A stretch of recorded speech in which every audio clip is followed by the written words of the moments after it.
Hey guys, Eric from Bloat Games here. Coming at you today, I have a review of Mazes Perils, which was written by Vincent Florio and Brian Fitzpatrick. It's another OSR retroclone of the Holmes edition of Dungeons and Dragons, but this one's got some interesting changes. So let's take a look inside what we got. First off, I want to say that I really like the layout of this book. This book's a smaller book. It only clocks in at right around 40 pages, but it definitely has a lot of character for that size book. Some changes you'll want to note up front. In combat, the person with the highest dexterity always goes first, which includes monsters. And the person with the lowest dexterity always goes last, so it always goes in descending order. This book only has Thaco, so if you're like me and you're not a very big fan of Thaco, that's something to be aware of, that you might have to sort through and make it an ascending armor class. But they tell you right up front that if you don't like a rule that's in here, change it and make this game your own. So. Also, I'm a big fan of tables. And this book, all throughout it, has tons of wonderful tables. In fact, I'd say a good chunk of the information that's conveyed in this book is conveyed through tables. Also, the art in here, some of the art ranges from just flat out hysterical and funny in a good way, to some more serious pieces. And a lot of the art was actually done by Old Man Grognard from YouTube. So Glenn Hallstrom, he did a lot of the interior art. Which, speaking of him, there's one of his pieces right there. Alright, so let's get to classes. You got the Fighting Man, but you know what that is. Magic User, Cleric, Thief, Enchanter, and Shaman. What? Wait. Those weren't in Holmes. I know they weren't, but they're here. Alright, the Enchanter is kind of it's a magic user. It's a magic user class. It gets all the same abilities as a wizard or a magic user. But they more focus on deceiving or tricking the minds of their enemies or their friends. A lot of people don't trust them because they're not sure if they're being enchanted by the enchanters. Shamans is a subclass of cleric. All right, shamans is they come typically from tribal. They're almost always human. There are a few halflings, but most of them are human. Each night, the shamans must focus their magic into their weapon. That's the source of their magic, which they call the attunement. So that's one thing to keep in mind. It's a little bit different take on cleric abilities. Races, you still have the dwarves, halflings, humans, elves. All right, so you got your standard right across the board, and they're pretty much the same. For hit points, it gives you the standard 1d6 for anybody. But then it also gives you the optional rule to break down into by class. So like the Fighting Man would be a D10, the Magic User would be a D4, that type thing. Got the 5-point alignment system. So you got your lawful good, your lawful evil, lawful good, lawful evil, neutral, chaotic good, chaotic evil.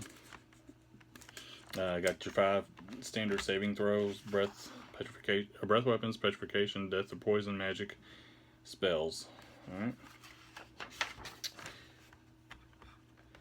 So then, it goes on to give you some other stuff as far as like how listening for traps, how all that works. All that's based off of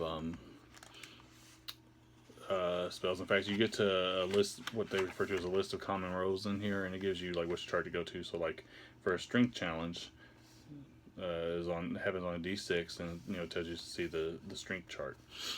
So like I said, most of the information is laid out here on strength charts. Pretty neat stuff. Then you hit your spell session. Pretty standard for 0 edition spells. Nothing really jumped out at me. They did have a list of shaman spells as well, so just know that when you go in there, you're going to see a list for their spells. Now, as I mentioned in combat, dexterity, highest dexterity goes first always. It has the for damage, instead of doing the standard like just 1d6 for all weapons, it has for light weapons 1d4, medium weapons 1d6, and heavy weapons 1d8. I really like that one. Like I said, it does have Thaco. I'm not a very big fan of Thaco, but it's in here. I know a lot of people still love that system. Goes on through magic weapons and monsters. And monsters, there's pretty much everything you would expect to see in here. You have, when I went through, there was nothing missing out of the ordinary. It's a very healthy monster list, though. It's not small, not small at all. In fact, they dedicate about 10-15 pages to it.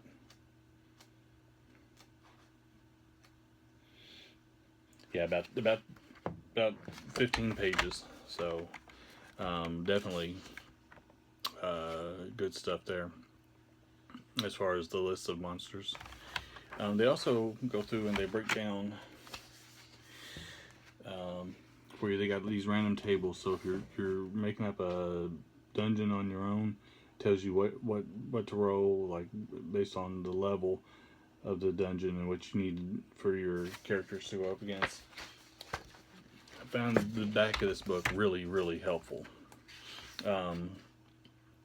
It talks about random treasure. In this game, you get experience points for defeating monsters. You also get experience points for each gold piece found, so it does stick with that.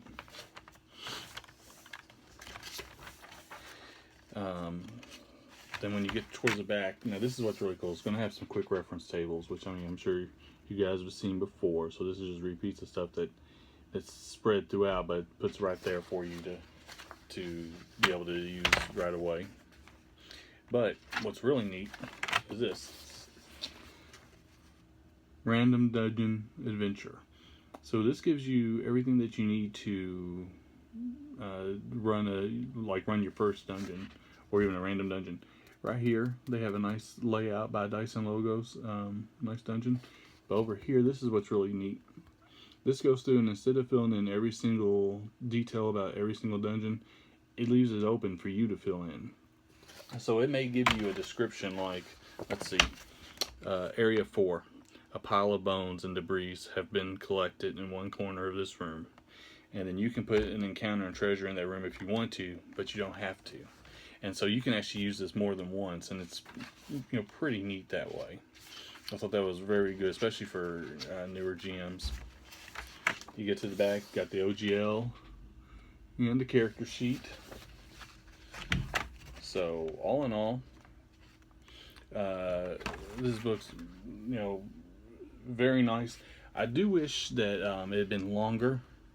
I think that it could have benefited from more stuff, but let me say that on the flip side, I also really like how concise it is. It is, if you just need a game and you want to run something, you can pick this up and just go and right off the bat, and you're gonna have a good time. So I highly recommend checking this out. They got it over on drivethrurpg.com, which I'll share the link below. It's also, it's available through there, so check them out over there. And then let me know back. Tell me what you think of this game, because I really like it. So thanks.